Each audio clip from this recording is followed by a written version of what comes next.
చేయమనండి, మీరు ట్రై చేయమనండి. ఇప్పుడు ఎటువంటి శాసనసభ ఓట్లు లేదు కదా, ఖాళీగానే ఉన్నారు కదా, రాజీనామా చేసి ఉప ఎన్నికలకు వెళ్ళమనండి.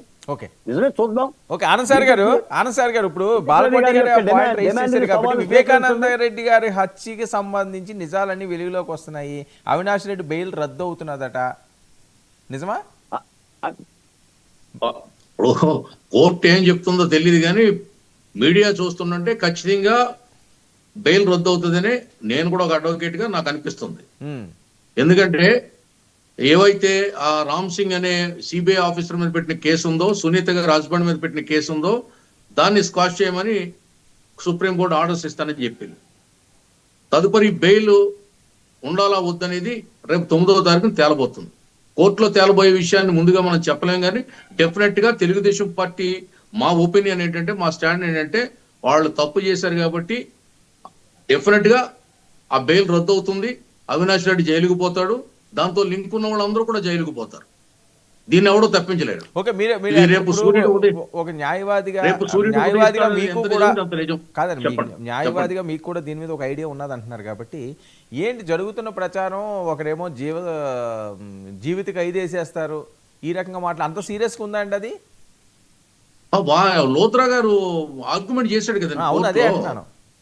ఆయనే చెప్పాడు, లోత్రా గారు చెప్పాడు, దీనికి జీవిత ఖైదు పడే అవకాశం ఉంది, అంత బలమైన నేరం ఇది, అంత ప్రీ ప్లాన్ మర్డర్ ఇది. కాదు, ఇప్పుడు అవినాష్ రెడ్డి గారికి జీవిత ఖైదు కదా ప్రచారం చేస్తున్నారు అసలు ఆయన అంతే కదండి. ఇప్పుడు ఏమన్నా అల్టిమేట్ గా ఇప్పుడు కేసు అంతా మేము రామాయణం అంత అయిన తర్వాత రాముడికి సీతమ్మ ఏమవుతుంది అని అడిగితే ఇంకేం చెప్తాం? దీనికి అంతా అవినాష్ రెడ్డి ముద్దాయి అనేది మొట్టమొదటి నుంచి తెలుగుదేశం పార్టీ సాక్ష్యాధారాలతో సహా చెప్తున్నాం. ఎందుకంటే మాదేదో డ్రామా కంపెనీ అంటున్నారు మా పార్టీ. ఆ డ్రామా గొడ్డల పోటని గుండు పోటని డ్రామాలు ఆడింది ఆ పార్టీ, ఆ పేపరు, ఆ టీవీ కదా, వాళ్ళు కదా డ్రామాలు ఆడింది. సో మీ అనుమానం అది 7,500 అలా కాదండి, 7,500 మంది చూపుడు వేల మీద చుక్క చూపించమంటున్నాడు ఆయన. 30 ఏళ్ళ నుంచి చూపుడు వేల మీద చుక్క లేకుండా చేశారు, దానికి సమాధానం చెప్పడం. ఇవన్నీ ఏంటండి? ఎవరో సినిమా నటుడు పెట్టాడంట మా పార్టీ, ఇంకో సినిమా నటుడు కాపాడాడంట. కానీ ఎవరో ముస్లిం సోదరుడు పెట్టుకున్న పార్టీని లాక్కున్నాం మేము, జైల్లో ఉండి ముద్దాయిగా ఉండి, బెయిల్ మీద ఉండి విచారణ ఖైదుగా ఉండి పార్టీ పెట్టుకున్నాం. మా దొంగల పార్టీ, దోపిడీ పార్టీ, దుర్మార్గుల పార్టీ అని చెప్పుకోరే? నెత్తి మీద చేతులెట్టి, ముద్దు మీద ముద్దు పెట్టి, చంపలు గిల్లి, బుక్కలు గిల్లి, ఆలింగనాలు చేసుకుని దళితులు మా మేనమామలు అని దీర్ఘాలు తీశాడు నాయకుడు. నేను కూడా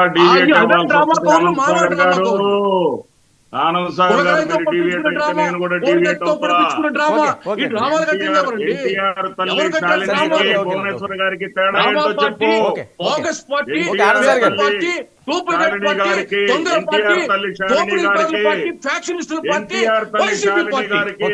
నలభై 42 ఏళ్లుగా అన్న ఎన్టీఆర్ తెలుగుదేశం పార్టీ ఎక్కడ, ఆ పార్టీ ఎక్కడ? సమాధానం చెప్పండి. నేను అడిగిన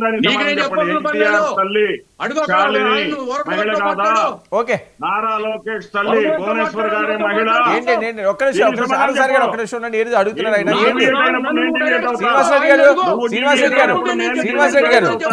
శ్రీనివాస్ రెడ్డి గారు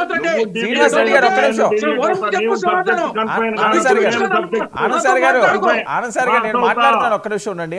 శ్రీనివాస్ రెడ్డి గారు సరిగ్గా మాట్లాడావు. శ్రీనివాస్ రెడ్డి గారు అదుపు తప్పుతున్నాడు వాడు. శ్రీనివాస్ రెడ్డి గారు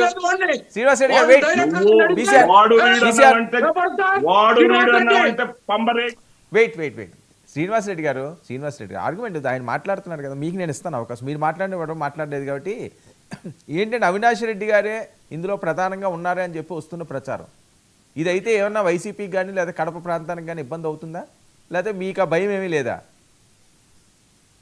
శ్రీనివాస్ అడుగుతున్నారు.